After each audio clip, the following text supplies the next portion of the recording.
Hello friends, இன்றைக்கி என்ன பதிவுனா, இந்த பண்ணையில் பார்த்தாவே தெரியும். பண்ணையை சுற்றி ஃபுல்லாக சில்வர் வுட் மரம் வச்சுருக்காங்க. பார்த்தீங்கன்னா தெரியும், வரிசையாக ஃபுல்லாக வந்து கவர் பண்ணியிருக்குது. பண்ணை உள்ள வெயிலே உள்ளே போகாத அளவுக்கு நல்ல நிழல் கொடுக்குற மாதிரி இருக்குது. இதில் என்ன ப்ளஸ்ன்னா, இந்த மாதிரி நீங்கள் மரம் வச்சுருக்கும் பொழுது வந்து 2 to 4 டிகிரி வந்து பண்ணையினுடைய ஃபேரன்ஹீட் வந்து குறைஞ்சிடும். எப்போயுமே கோழிக்கு வந்து ஒரு 30 டிகிரி வந்து மெயின்டைன் பண்ணணும். ஸோ அப்போ தான் வந்து ப்ராப்பராக ஃபீட் போகும். ஸோ சம்மரில் வந்து அது வந்து அதிகமாகிடும். ஸோ 30 டிகிரி அதிகமாக தாண்டி வந்து உங்களுக்கு 35 to 38 வரைக்கும் போக வாய்ப்பு இருக்குது. ஹெவி சம்மரில் 40 வரைக்கும் போகும்.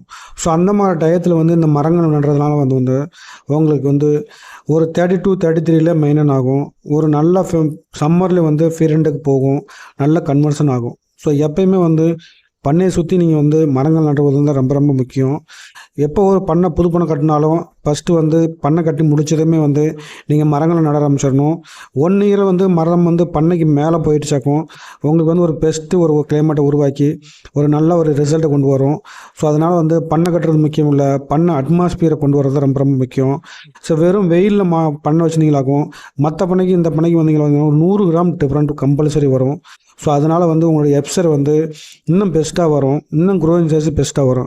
இன்னொரு மைனஸ் என்னென்னா, இந்த சைடில் வந்து களைகள் இருந்தால் பூரா வெட்டி விட்டுறணும். ஏன்னா காற்றோட்டத்தை வந்து அடையக்கூடாது. பண்ணையில் வந்து மறந்து முக்கியம்தான். அது வந்து சைடு ஹைட்டுக்கு மேலே, ஓட்டு ஹைட்டுக்கு மேலே போயிடணும்.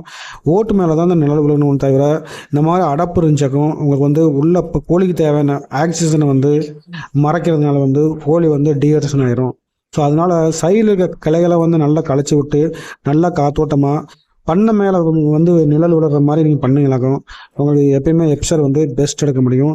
ஸோ எப்பயுமே பண்ணை கட்டினா வந்து மரங்களை வளங்க, பெஸ்ட்டு எப்சர் எடுங்க. தேங்க்யூ.